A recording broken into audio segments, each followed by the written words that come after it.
ட்ரெஸ்ஸஸ்லாம் சொன்னீங்க. நான் ஒரு சில ஃபோட்டோ காட்டுறேன். இன்டர்வியூ போடுறதுக்கு முன்னாடி பர்சனாலிட்டி டெவலப்மெண்ட் ரொம்ப முக்கியம். உங்களோட அப்ரோச்சை வச்சு தான் இன்டர்வியூ நீங்கள் எப்படி செலக்ட் பண்ணுவாங்க. சரிங்களா? நான் 2 ஃபோட்டோ காட்டுறேன். அதில் வந்து எம்ப்ளாயி,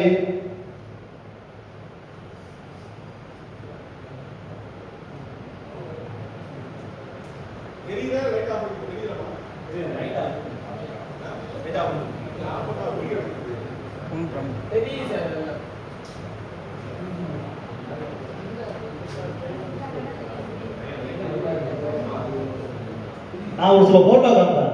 அவங்கள பார்த்துட்டு அவங்க போட்டிருக்க ட்ரெஸ்ஸை வச்சு அவங்க என்ன வேலை பார்க்குறாங்க அப்படின்னு சொல்லுவாங்க. அதில் வந்து ஒரு மன்னர், ஒரு கட்சிக்காரரு, ஒரு போலீஸு, ஒரு ஒரு 10 பேர் இருக்கிறாங்க. அது யார் நீங்கள் போட்டோ பார்த்து சொல்லணும். சரியா? இவர் யாரு? போலீஸ்காரா? இல்ல இந்த ட்ரெஸ் யார் போட்டுருப்பா? ஓகே. இது யாரு? ஓகே. இது யாரு?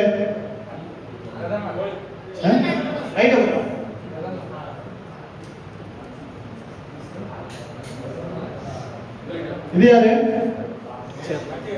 கட்சிக்காரங்களா? ஓகே. இது யாரு? ஓகே. இது யாரு? மன்னர். ஓகே. இவர் யாரு? பிசினஸ்மேன். ஓகே. நீங்க சொன்னீங்கல்ல எப்படி எல்லாம் வந்து ட்ரெஸ்ஸை வச்சு சொன்னீங்க. அவங்க ஒவ்வொருத்தவங்க அந்த ட்ரெஸ் போட்டிருக்காங்கல்ல, இதுதான் பர்சனாலிட்டி டெவலப்மெண்ட். சரிங்களா? இப்ப நீங்க சொன்னதுல எது உண்மைன்னு பார்ப்போமா?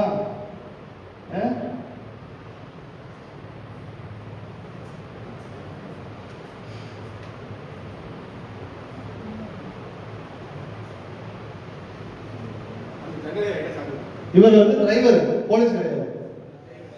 சரிங்களா? இவங்க தான் போலீஸ்.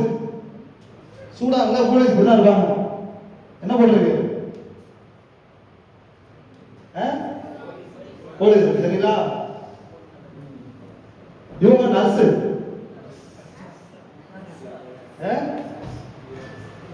இவர் வந்து தொழிலதிபர்.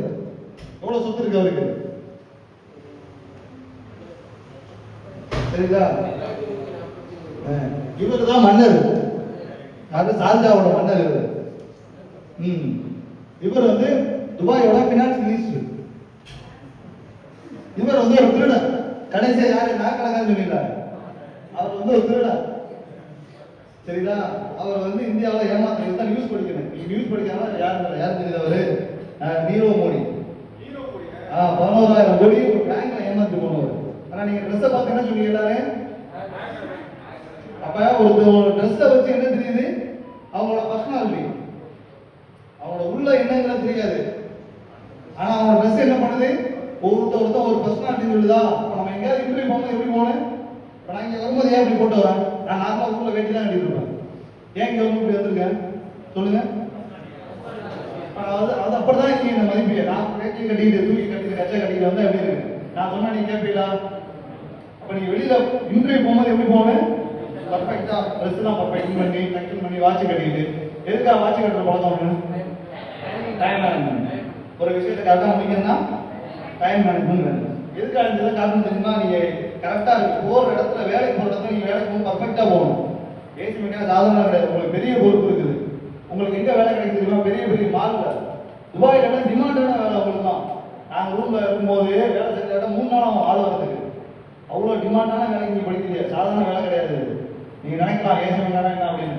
துபாயில வந்து ஒரு ரூம்ல 2 ஏசி இருக்குது. வேலை பார்க்கறதுக்கு ஆள் இருக்காதுங்க. நம்ம ஊர் தான் ஏசி கம்மி. அப்ப நீங்க ரொம்ப பொறுப்பான வேலையில இருக்கீங்க, ரொம்ப டிமாண்டான வேலையில இருக்கீங்க.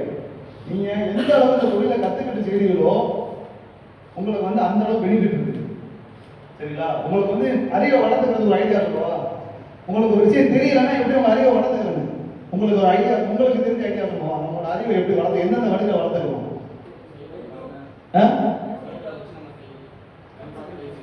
கண் பார்த்து வேற